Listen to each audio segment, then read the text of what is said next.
Good afternoon and welcome to Match of the Day, in which we observe the frenetic plight of Brighton and Manchester City as they cling desperately to the First Division. And in contrast, we view life at the top as Liverpool are crowned champions before their match against Aston Villa, themselves still chasing a European place. And before that contest began, naturally all eyes were on one man, Bob Paisley. The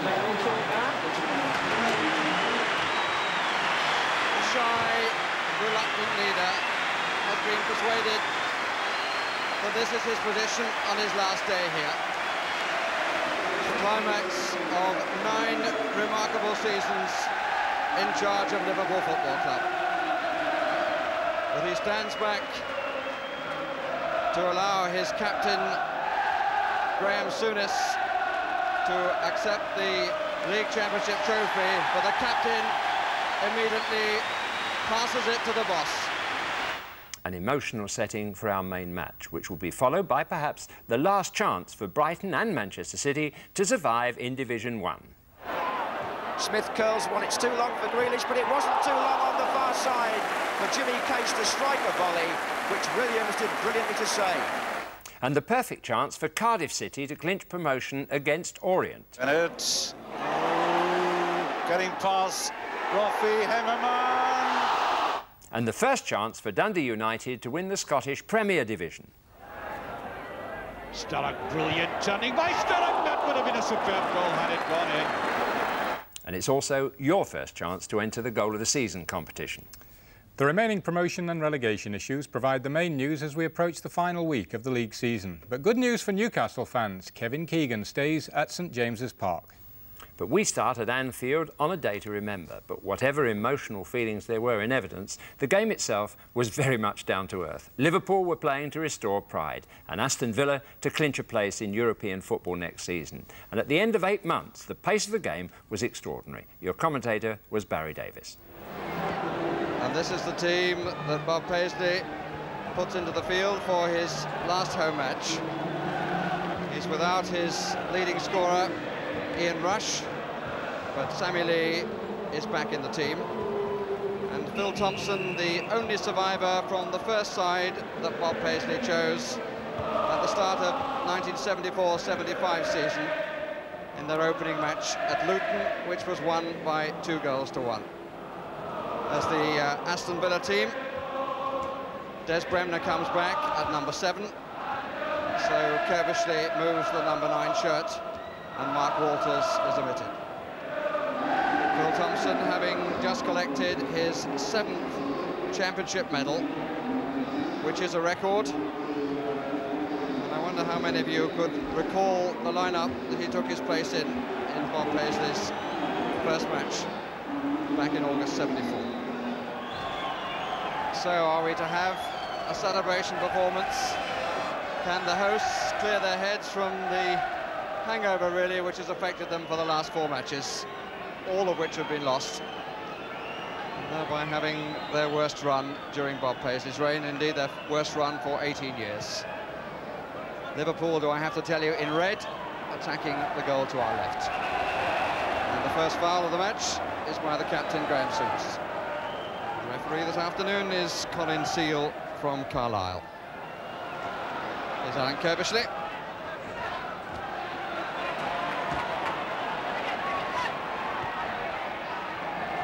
Spread out by Dalglish to Phil Neal.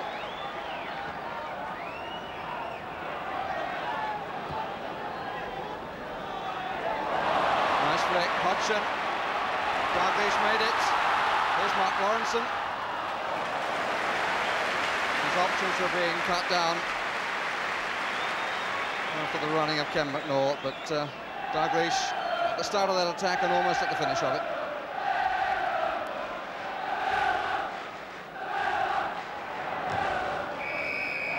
Bit of a push by Thompson, said the referee. Pitch is quite soft on top. There's been, as everywhere else in the country, a fair amount of rain in Liverpool, and we've had some this morning too.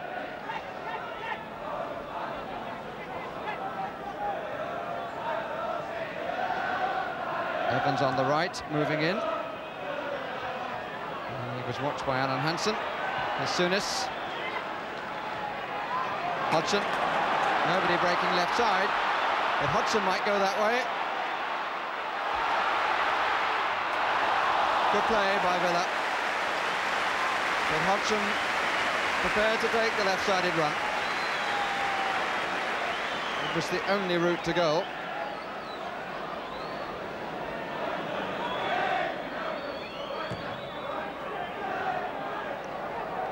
Neil. Thompson. It's mainly one-way traffic with the odd breakaway.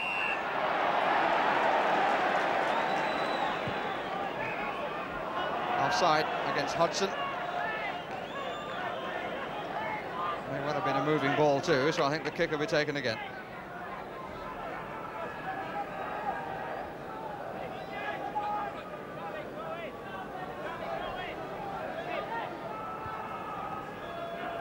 Hansen.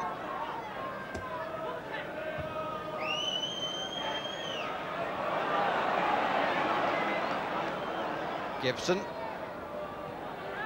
Cowans. And Gibson again, gobbled off his line. Penalty.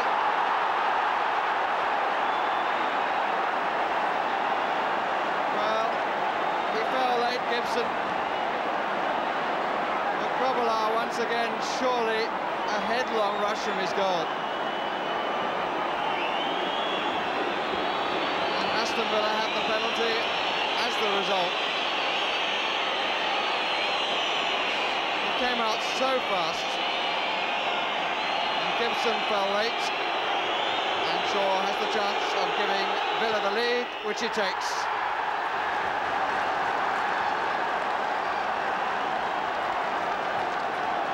And there's a touch of irony in the time of the goal, the 13th minute.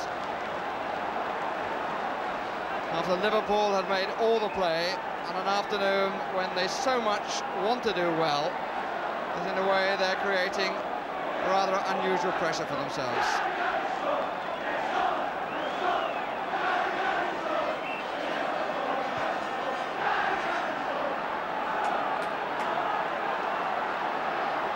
Well, I suppose the home crowd will feel that the guests at the party have said an unfortunate piece. Like that challenge either.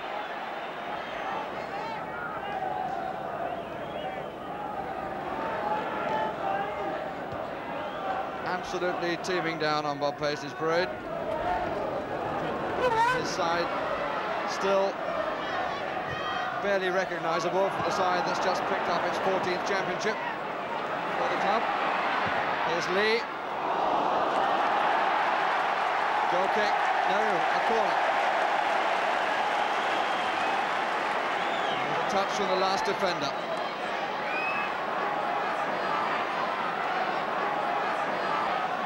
And that defender, Gary Williams, is down hurt. Well, the seat is the usual one, but the position couldn't be more unusual. 4 consecutive defeats, a draw at Coventry before that, and losing here at home to Aston Villa. Bremner forms a barrier. And McNaught, it could have gone anywhere. Kennedy. Lee sets his sights, comes off the head of McNaught. Must have seen a few stars. There's no doubting the determination of the home side. And Phil Thompson up there looking for a goal, and he hasn't had one for 5 years. Bremner. Good strong challenge by Kennedy, but Sammy Lee certainly got hold of that, as Ken McNaught will confirm.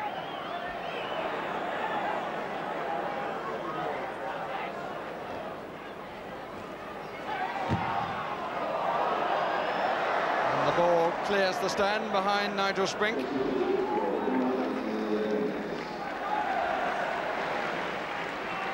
Gary Williams has come off.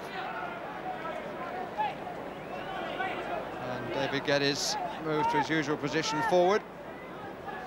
At the moment it looks as though Mortimer will drop back. In fact, Bremner's gone to right back. That's what they've done. Bremner has gone to right back. And Geddes has gone forward. Push by McNaught. Referee checks the watch. It's a question of the time that he's added on for the injury. And the odd stoppage, Dalglish just wouldn't find the way through. Away by Evans. I seem to have said that quite a lot, away by Evans.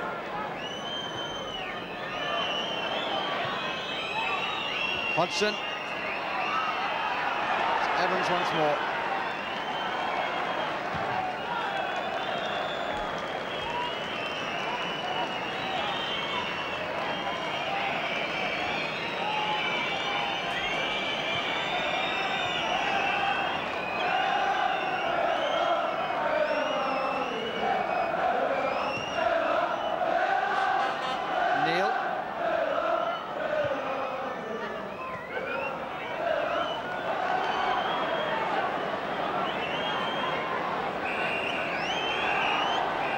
Geddes stopped in his tracks by the half-time whistle, and Liverpool, having brought out their best silverware, much engraved with their name, really finding that the party is being spoiled by the opposition, who scored the only goal in the 13th minute of this first half. Shaw from the penalty spot, after Gibson had been brought down when Bruce Grobbelaar came roaring out of his goal at a pace that surely was not needed. And on his last day of management here at Liverpool, Bob Paisley still has to find the right and important words at half-time if his side are going to end victorious. This was the Liverpool lineup for Bob Paisley's first match back in August '74 at Luton. The match was won by 2-1, and the scorers were Smith and Highway. Liverpool end their season here at Anfield, attacking the Kop end. And I'm sure that Bob Paisley would have said at half-time, calm down and let the quality that he knows and they know they have come to the fore, instead of going out and chasing the game as they certainly did in the first half. It's a good strong run here by David Geddes, looking to see who's arriving, and Morley is... Nobody made a run in. You saw the sign then from Geddes. Nobody made a diagonal run across. There was nothing on for him unless he was going to go on his own completely.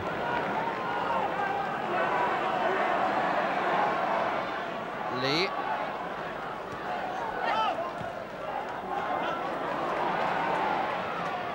Evans. Good interception by Neil. Well used. Here's Hodgson. Dalglish.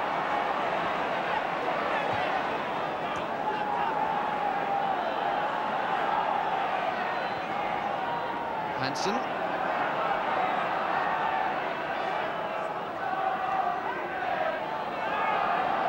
Souness looking for Lawrenson. Was well aware of the direction of the ball. Very comfortable for him, but it's the second time that Lawrenson has comprehensively beaten Gerbishley.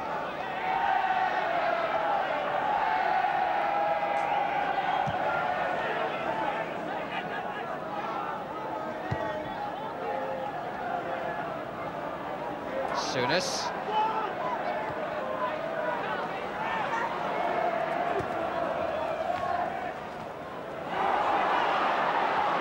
Accidental, said the referee.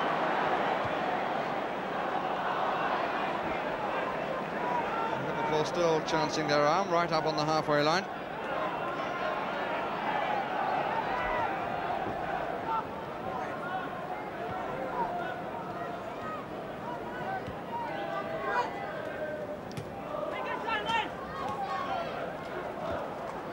He did well then, Neil. So did Dalglish. Hodgson. Neil! Oh, I say, how close can you come? What a good piece of play by the England fullback. Did well at the start to get it through to Dalglish. It was nicely built, and it was so close to producing the equaliser.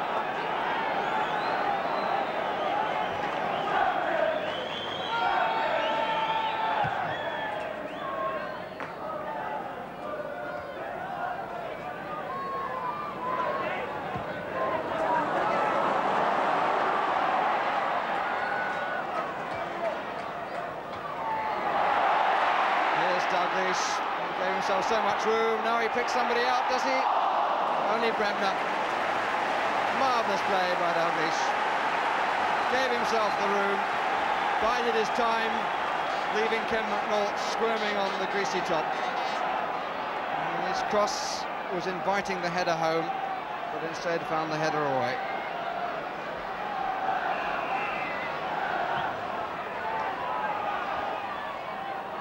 Souness. Blocked by Bremner.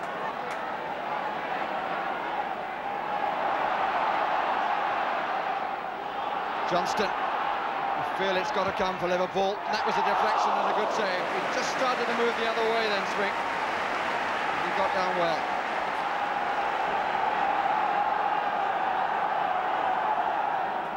Kennedy. Oh, caught by Morley. Certainly the best thing we've seen from him in this match so far. And he was caught by the ball and the man coming in behind him. It was well struck by Morley, but a bit too high.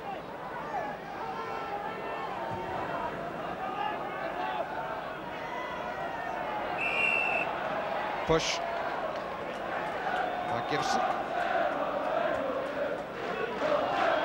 Over 10 minutes of the second half gone. Still Gibson's run that produced the penalty. Divides the teams. Here's Thompson. Dalglish, lovely little flick again. Johnston, Bremner. Geddes. Lee saw it, couldn't control it. Now Neil, Souness.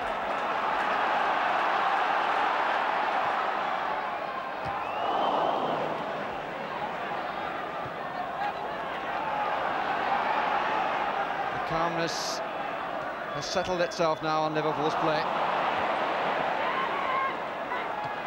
But there's always the danger of a breakaway. And here's Morley. Kennedy in with a challenge. And Neil! Good save. Whether it would have gone all the way, I'm not sure. But it may well have done. Morley, though, finding some space. Kennedy timing the challenge well. And Neil at least had a moment when he feared disaster.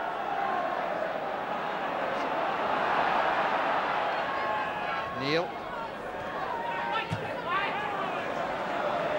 The match very much of the pattern of Europe, which Liverpool know so well. The side hanging on to its lead and looking for the breakaways. Liverpool trying to increase the pressure and find the openings. Dalglish. Souness. Corner.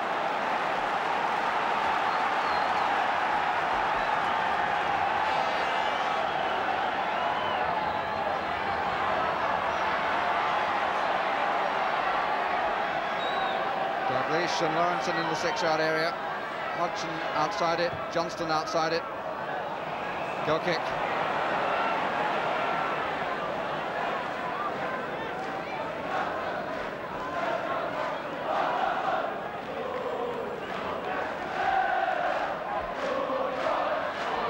Joe Fagan on the far side, Ronnie Moran on the near. Likely to be the new team to succeed Bob Paisley here. And Joe Fagan is the manager.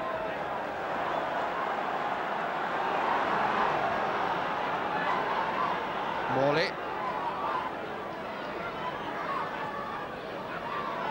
Kevishley.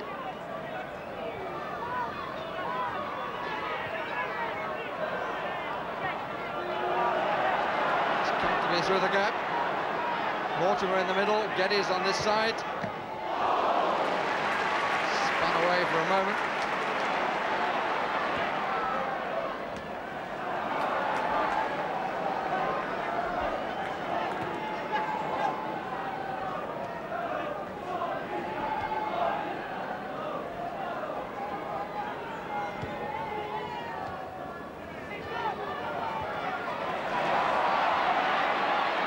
Norton Dalglish.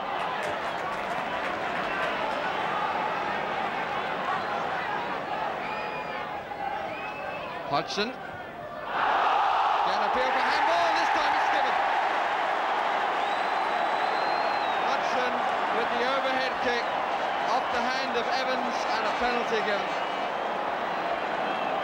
Dennis Mortimer looks at the referee. Well, the referee has to see intent, and he decided that there was intent then by Evans, and so Liverpool had the chance of the equaliser from the penalty spot. Oh, and it is not to be, but what a good save. No, the referee wants it taken again. The referee wants it taken again. Ken McNaught, with smiling eyes, eyes that were also saying a lot, is waved away. The referee's notebook is out for somebody. And it is to be the captain, Dennis Mortimer. Well, one of the quieter officials in the game, Colin Seal, has found himself in the sort of match that certainly he couldn't have been expecting.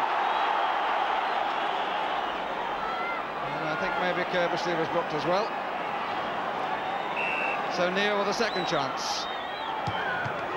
And a second save, and this time it's allowed to stand.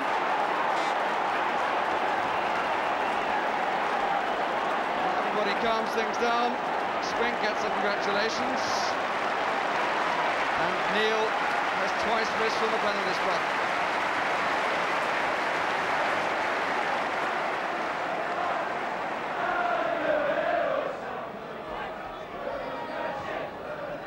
Lee.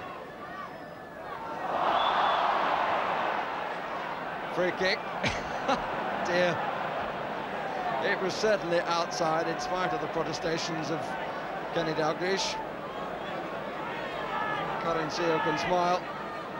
Well, it might be argued that the penalty that Liverpool were given, or the two penalties that they were given, was a rather fortunate verdict in their favour.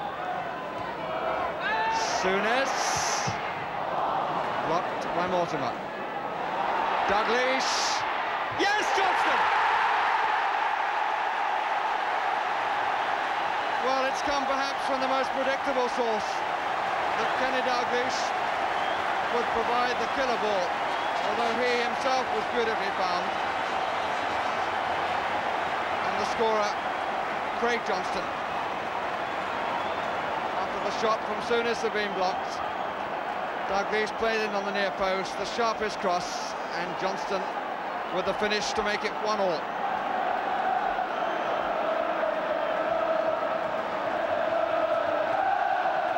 Liverpool's first goal. Statistics are often criticised as being damn lies, but this is an unbelievable one. Their first goal for 425 minutes. Lawrence. Dalglish.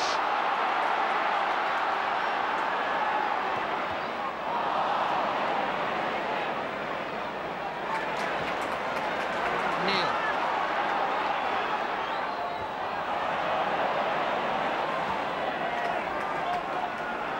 First time, Mr. Seal does look down at his watch. Here's Hansen.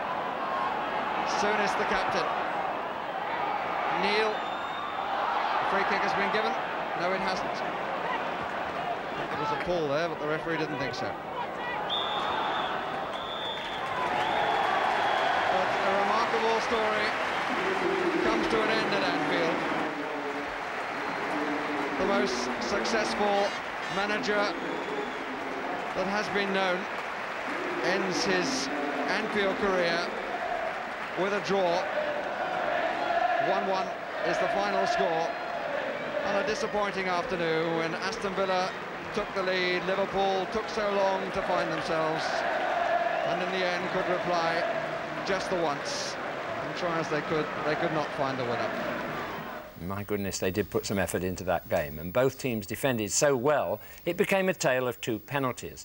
The first gave Villa the lead, and the second, which I thought was doubtful anyway, made Nigel Spink a hero at the second attempt. But just let's look at those two penalty kicks. The first now, we'll stop the action just before the ball is kicked, and you can see there that Spink has moved. The referee's watching his feet there, and he's in the recommended position for referees in this situation. A fine right-handed save there by Spink. Now it seems as if we've been there before, because it's the same situation again, but the second time. A feint, and as we pause again, the referee looking at Spink's feet, he has moved again. The left foot is clearly up from the line, and he makes the save as a result of that. But the point is, in that position, the referee can only see one point of relevance at a time. And I just wonder why it is that all referees, whether at Anfield or on the Common, don't take the tip an old referee passed on to me once. Stand quite close to the kicker, he said, listen for the shot and look at the keeper's feet. It's foolproof.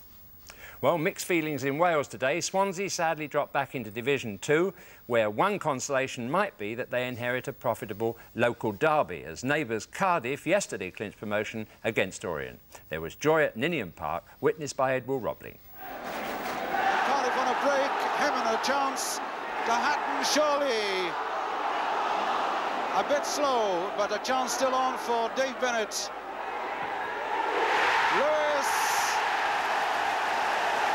What a beautiful goal, finally. Mullen, past McNeil, chance of a Cardiff break, Heberman. David Bennett is square, if you can see him. Well, he's got it, a chance for Cardiff. Oh! Put away beautifully. In fact, that's the end of it all. Cardiff are in the second division. 2-0 winners, Len Ashes. The sunglasses applauding the team, and this is what the crowd think of it all. It really is quite mad.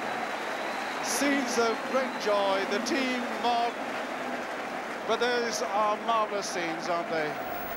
Our congratulations to Cardiff, and Orient still cling to a slender chance of survival, as do the teams in our next game. Brighton, Cup finalists who face relegation from the First Division for the first time ever, and Manchester City, who've enjoyed a 17-year spell at the top level. Either way, there had to be a sad ending. Your commentator, John Motson.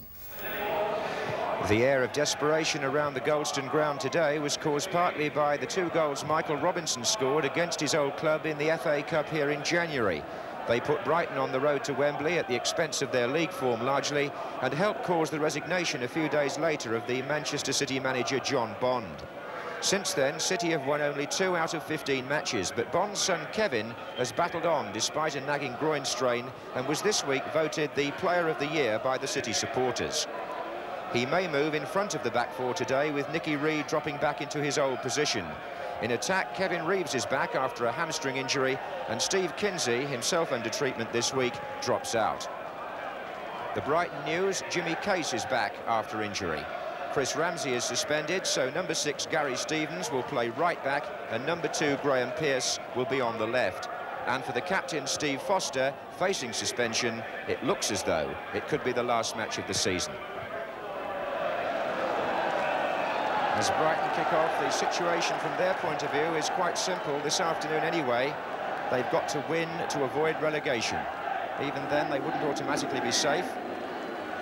And the City supporters who followed their side down must be wondering how they could have been second on the 6th of November and now be in trouble themselves. That was on by Bond, back by Gatting.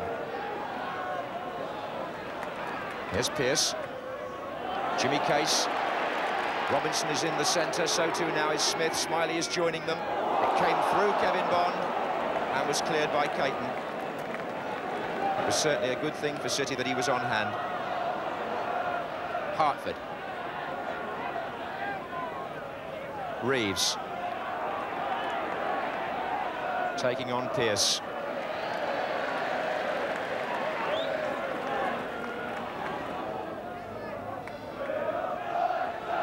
Good turn by Smith. Robinson. There's Smiley. Tony Grealish.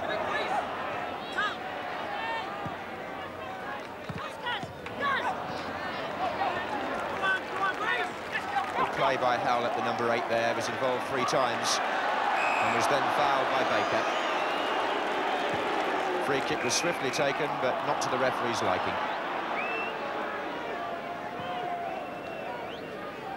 But the delay has given Steve Foster the chance to make his way forward to support Michael Robinson on the far side of the penalty area as we look.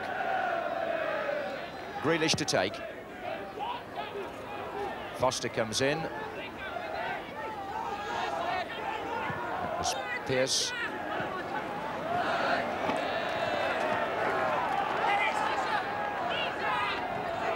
Here's McDonald. Reeves to Tuart. Hartford, it's the experienced players City need to perform here today. Power. And the trip, was it, by Tony Grealish? He thought it was a dive by Paul Power, but the linesman was well positioned and confirmed to the referee that it was a foul.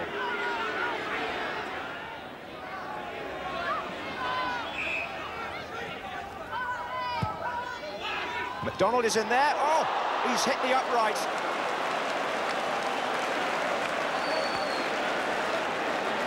Such bad luck for Manchester City, and an indication that when things are going against you, the breaks often go the other way. Hartford curled the free kick nicely with pace. McDonald always a threat on those, met it firmly, but the woodwork saved Brighton.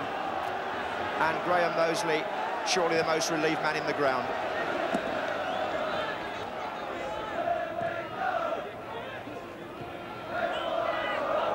Here's Power.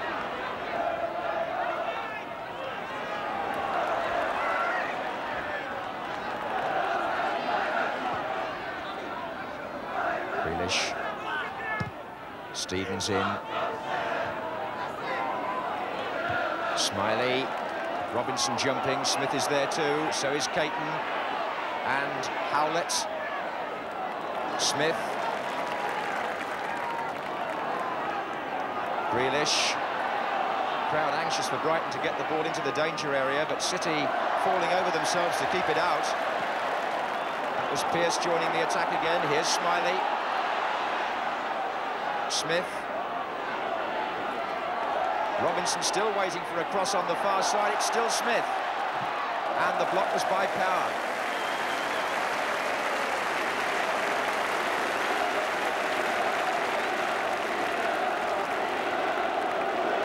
Big men are forward again. Stevens came to the near post. It fell for Gatting. Stevens made the first run across. Robinson took one more away. Foster with the header back into Gatting, whose shot that was earlier. Foster again. And that was going away. But if things go against one side, then luck was on the side of Brighton, because the crossbar certainly saved the goalkeeper from McDonald's header. Reeves. Tuart. That's a good turn. But Smiley got back. Foster. And there's one for Smith. Robinson, the other Brighton player in the penalty area for the moment. Grealish is trying to make it. Smith curls one. It's too long for Grealish, but it wasn't too long on the far side for Jimmy Case to strike a volley, which Williams did brilliantly to save. Good build-up by Brighton, and you would back Case in a position like that to catch the ball right on the full as he did. What a good reaction save from Alex Williams, confirming just how much he's developed during difficult times for City. And from the corner, he responds again with a very different sort of stop. Jimmy Case curling the ball in viciously, and Williams forsaking the spectacular this time for the sensible. Still Foster, Gatting and Stevens forward. It's curling and hooked back by Stevens, then by Smiley. Here's Gatting. Touched on for Robinson. Case playing very much on the left in this little spell. And Manchester City relieved to clear their lines. Ray Ranson with a run.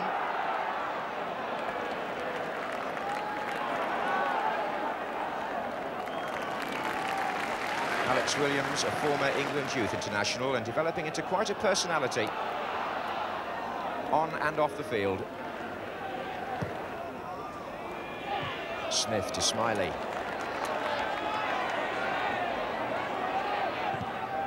And the corner conceded by McDonald.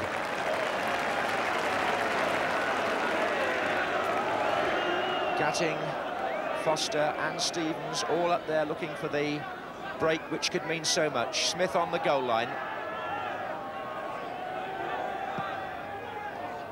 Robinson. The touch not carrying the ball through.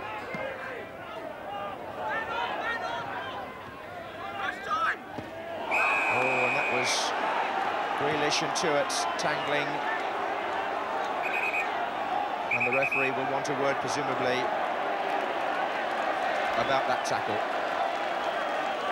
Dennis Tuart certainly playing the leg of Tony Grealish in preference to the ball, and he's booked. Sign of the stress maybe that the teams are under, and even the most experienced players tending to react that way. Offside on the far side against Robinson. But often in relegation matches you get players committing themselves to tackles which are born out of desperation. Dennis Tuart there gets a break, looks for support. Had to hold it up rather, having beaten Stevens initially. He was then fouled by Grealish. And the decision goes against Tuart, who's already been booked and has to be very careful now. He was obviously unhappy about the referee's verdict there to give the free kick to Brighton, and Tuart, rather like the two teams in a different way, is on the edge of a precipice here. Flick on by Smith to no good effect. And a free kick, which Baker disputes, but the referee is firm, and it gives Brighton the chance perhaps to look for a goal in the dying embers of the first half. Reed came into the back of Smith there, but the referee saw nothing amiss. Here's Reeves, offside against Tuart this time.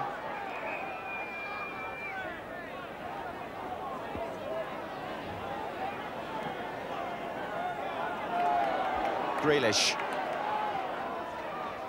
Foster. Case is there, but the whistle is gone.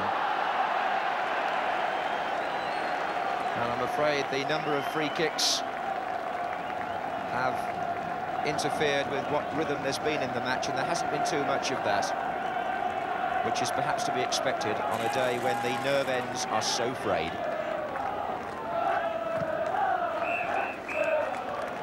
And these two teams have played in the first half as though peering anxiously over the edge of a cliff. And that, in a football sense, is exactly what they are doing. Bobby McDonald, who may reflect that he made his debut here for City at Brighton in October 1980. Well, it was a happy day then, they won. Today, he hit the bar, the nearest we came to a goal in the first half. Well, a couple of streets away, they're lying on the roof in the sunshine, perhaps dreaming of Wembley in a fortnight's time, but that seems an awful long way off to some of the fans inside the ground, because if the score stays like this, Brighton are relegated.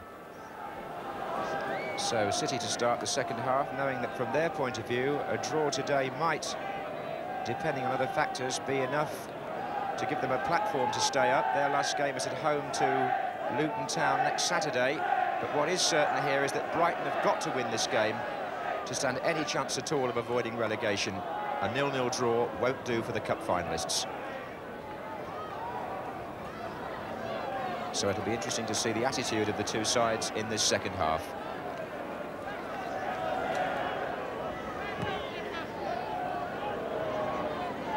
That's Smiley. And then Hartford for City. Gatting with the header. Foster. Here's Ranson. And now Baker.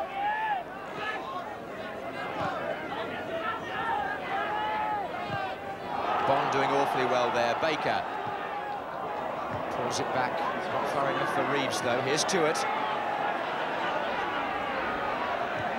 And he's curled one as Tuart, but Mosley was equal to it. Nice attempt. Just looking at that again reminds me that Dennis Tuart hasn't actually scored in open play since October. His only goals since then have been from penalties.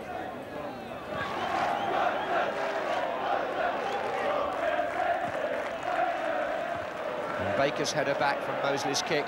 Tuart, Ranson.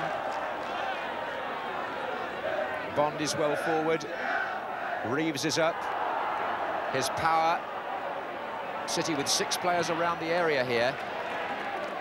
7 if you count McDonald, who's supported from left back.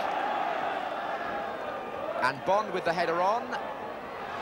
And away by Howlett. As City look menacing for a moment. This is Smith for Brighton. That's a good ball. Case. Couldn't control it though. And onside, Dennis Tuart. And Mosley. Oh, Baker trying to go for the empty net. Mosley, first of all, making a fullback's clearance to stop Tuart. And then Pearce losing out, and Baker aiming for the unguarded goal. As Brighton teetered there on the brink of relegation. Michael Robinson. The shirt was pulled by Dennis Tuart, who's got to be careful, having already been cautioned. So here's Jimmy Case for Brighton. They've got half an hour left. Pearce inside. Howlett. Well, he's prepared to try his luck from any range, is 20-year-old Gary Howlett. He scored on his debut here against Liverpool. He had a spectacular effort just over in the semi-final against Sheffield Wednesday, and that in itself was a good shot here today.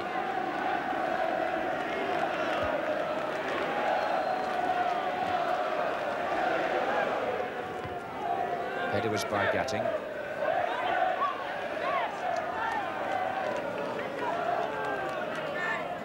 There's Baker.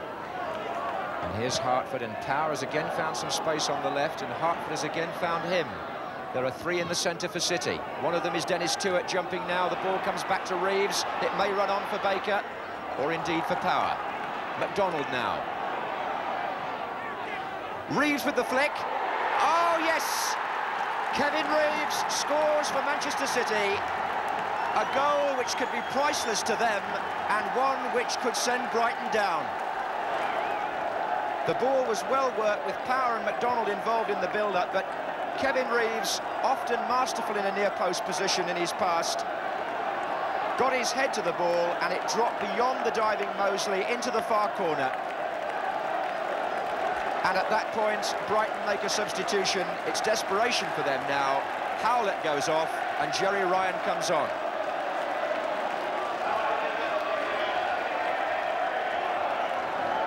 So a good header by Kevin Reeves, back in the side today after his hamstring injury.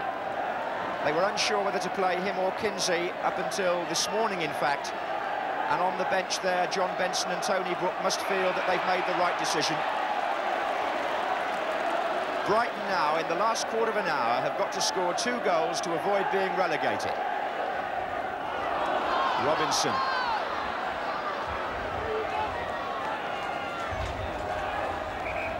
Looked as though there may have been a case of the linesman giving a free kick against Ranson, and then Ranson disputing it so fiercely that he's in trouble. Ranson certainly talking out of turn to that linesman because he disagreed with the verdict, and he'll get booked for dissent. But the faces on the bench surely tell the story for Brighton.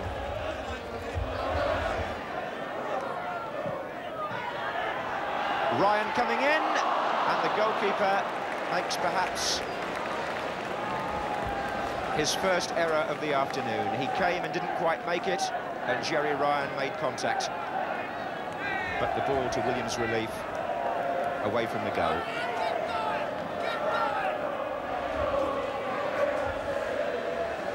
Grealish.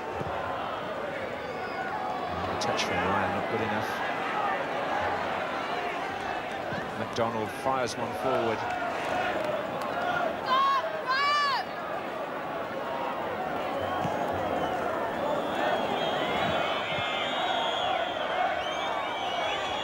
Here's Robinson. And the FA Cup finalists are relegated. Well done, Sean. Jimmy Amelia and Brighton and Hove Albion doomed now to the 2nd division. after the club had spent 4 years in the first, but the joy on the faces there of the supporters of Manchester City. Kevin Reeves' goal has given them some sort of hope. Quite how much they'll find out when they get to the dressing room and survey the other results. They're at home to Luton next week, but certainly they were the more powerful and committed side in the second half of what was, by and large, a very edgy and nervous occasion. Brighton and Hove Albion, for all their FA Cup glory, couldn't respond when it mattered in the league, and they, for certain now, go down to the second division, having lost here today by 1-0. Brighton go down as Manchester City give themselves a lifeline, and their fate will depend on their match at Main Road next Saturday against fellow relegation candidates Luton Town.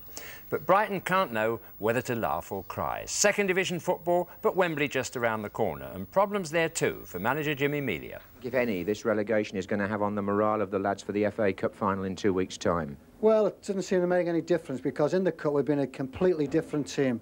I think the Cup was just one-off, and we've produced the goods in the Cup, and I'm sure that this will make them more determined, because they're very disappointed in the dressing room about going down. And I said to them, OK, we've gone down, let's make sure we have taken them down, everybody in this dressing room, let's make sure that we bring them back next season. And don't forget, we can win the FA Cup, so we've got something to look forward to. I mean, the Swansea have gone down, they've got nothing to look forward to. Just looking at Wembley, I mean, have you now given up all hope, both personally and from the club's point of view, of Steve Foster being able to play? No, I'll never go hope about Steve Foster. We're just hoping that we can do something to lead the team out at Wembley. And I hope he does, because you've seen him today. He played centre-half, and when we struggled, he went up front and he battled. Tremendous professional, and it'll be a criminal if this fella can't play at Wembley. So you're still trying ways and means? Well, yes, with Steve, you've got to do, you know. I mean, it'll break my heart if he doesn't play at Wembley. Well, what a final full week of the league season ahead, with 3 UEFA Cup places and 8 promotion and relegation issues still to be decided. In the first division, we've seen Liverpool crowned as champions, while Watford's brilliant first season in the top flight is ending with a UEFA Cup place. The 3 other places will come from 6 clubs, 5 if Manchester United win the FA Cup and go into the Cup Winners' Cup. Those in contention are Forest, Villa, Everton, Spurs and West Ham. At the bottom, with Brighton and Swansea relegated, 6 clubs are left fighting to escape the other place, and suddenly it's Luton who are in most trouble. Their fate will be decided on 2 visits to Manchester. Tomorrow night, Luton face Manchester United, and on Saturday they play Manchester City. Manager David Pleat remained optimistic when I spoke to him this morning, and despite losing David Moss, who received a rib injury in yesterday's 5-1 home defeat by Everton. Kirk Stevens was also injured in that game, but David Pleat hopes the fullback will play at Old Trafford. United's problems: Ray Wilkins has a groin strain and is doubtful. So too is Laurie Cunningham with hamstring trouble. But fullback Arthur Albiston should return after missing 2 games. Manager Ron Atkinson told me a win tomorrow ensures a place in Europe and the only unbeaten home record in the first division. We also want to finish second to Liverpool. As for the injured Steve Coppell's chances of being fit for the Cup final, Ron indicated that Steve still has an awful lot to do. The one remaining promotion place in the second division is between Leicester, Fulham and rank outsiders Newcastle, with 1 game each to play. Leicester and Fulham are on 69 points, with Leicester having a much superior goal difference. For Newcastle to go up, those 2 must both lose, and Newcastle would need a substantial win at Wolves. Good news already, though, for the St James's Park fans. Kevin Keegan has said he'll still be with Newcastle next season. And in fact, tonight, Keegan will be named North East Footballer of the Year. Unfortunately, a long-standing commitment will prevent him from personally receiving the award, which ironically is to be presented by England manager Bobby Robson. Astonishingly, no club is yet relegated from Division 2, and any 3 from 9 will go down. There are 2 crucial matches on Tuesday night: Burnley versus Queen's Park Rangers and Middlesbrough against Crystal Palace. At the top of Division 3, it's all over, and congratulations to Portsmouth, Cardiff and Huddersfield, who all won promotion yesterday. There were 3 games played this afternoon in Division 3, Bradford 2, Sheffield United 0, Millwall 1, Brentford 0, and in Division 4, Swindon 1, Northampton 5, but Swindon had keeper Jimmy Allen carried off injured after just 7 minutes. Millwall's game affects the 3rd Division relegation situation. Chesterfield and Doncaster, remember, are already down. The other 2 places involve 6 clubs. In the 4th Division, Wimbledon, Port Vale and Hull are up, with the other place between Bury, Colchester and Scunthorpe. There's an important match tomorrow, and if Scunthorpe lose at Port Vale, they are out of the race. Our best wishes go to Aberdeen for Wednesday's Cup Winners' Cup final against Real Madrid in Gothenburg, and both Eric Black and Doug Bell, who've been injured, have had a run out in the reserves this afternoon to test their fitness. Aberdeen are also Scottish Cup finalists and contenders for the Premier Division title. Another is reigning champion Celtic, whose 2-0 win against Morton yesterday was watched by Arsenal number 2 Don Howe, with, it seems, Charlie Nicholas the reason for the visit. But it's Dundee United who will be champions for the first time if they win their remaining game away to neighbours Dundee next Saturday. United showed little sign of tension as they beat Motherwell at Tannadice yesterday, and incidentally they've now scored 88 goals, a new Premier Division record. Your commentator, Archie McPherson. So, both Bannon and Mill poised to take it. Bannon is there. Can you execute a free kick better than that?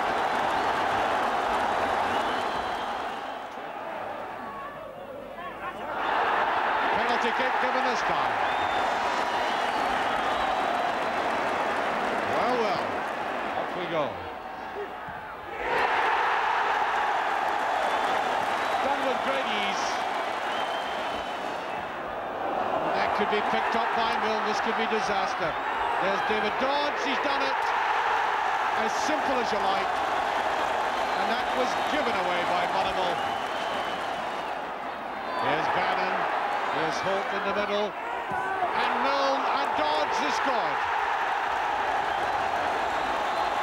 That's number 4. Well, before we see the superb goals in our Goal of the Season competition, let's have the result of the April Goal of the Month. The winning order was EDG, making the Goal of the Month the one scored by Norman Whiteside, just 18 yesterday, the winning goal for Manchester United against Arsenal that took United to Wembley.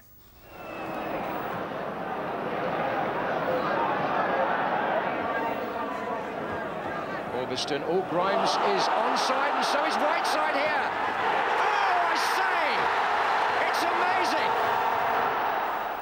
The first postcard pulled out of the sack was sent by young Mervyn Evans of Pwllheli. Well done, Mervyn. Your prize is on the way. Now the goals chosen by our panel for the Goal of the Season competition. The format is the familiar one. To win the £300 of the premium bonds, you have to put the best 3 goals, in your opinion, in 1, 2, 3 order and send them to the usual address. That's in a week or so you've got to compete in that competition. They'll be shown again, those goals, in Sports Night on Wednesday and in Match of the Day next Sunday. And here's a first look at them now. There are 12, starting with goal A, scored by Danny Thomas for Coventry City against Ipswich Town. No build-up, but a little dribble and a venomous shot. Thompson far side. Thomas. Burley for Ipswich. Thomas again. Still Danny Thomas. Oh, I say, what a shot and what a goal! Goal B scored by Soren Lerby for Ajax against Celtic. A clinical move with a very neat ending.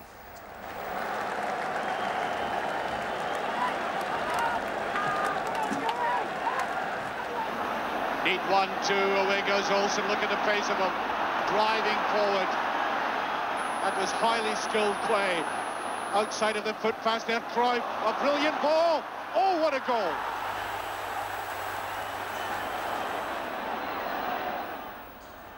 Goal C scored by Gordon Davis at Newcastle for Fulham. Teamwork of the highest level and a precise finish. Houghton was coming through, Wilson turned it on, here's Gordon Davis. Well, what a good finish. Goal D scored by Danny Wallace for Southampton at Luton. A solo effort with an unstoppable shot.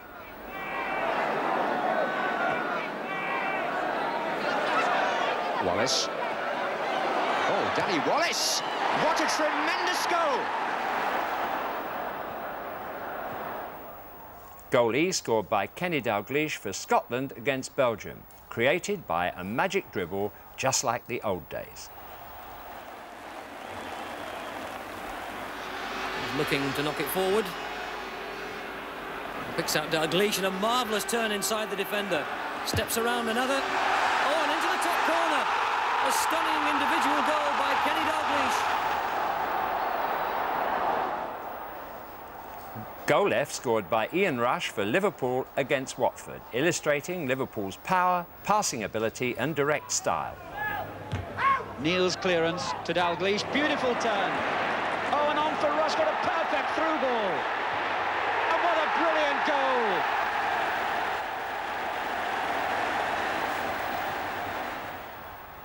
Goal G scored by Steve Coppell for Manchester United against Aston Villa. A neat build-up and a shot to remember. Whiteside, oh, what a good turn. Oh, he left him on his weight there, Stapleton. And can Coppell drive one? What a goal! Goal 8 scored by Mark Walters at Northampton for Aston Villa. Perfect control and silky elegance make it look easy. 4 Villa players in the area. Here's Walters. Oh, it's a lovely turn. Oh, what a beautiful goal. Goal I scored by Graham Souness at Luton for Liverpool. An invitation to score followed by a perfect strike. Souness. And again Souness! What a goal! Goal J scored by Ronnie Whelan for Liverpool against Manchester United. Cheeky, confident and precise.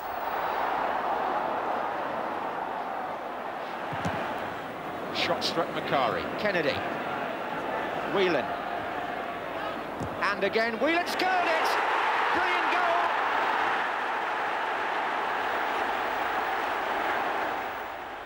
Goal K scored by Charlie Nicholas for Scotland against Switzerland. A good move, a fine pass and an extraordinary ending.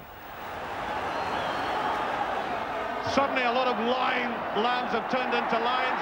Away goes Nicholas. He's done it! Oh, brilliantly! Oh, what a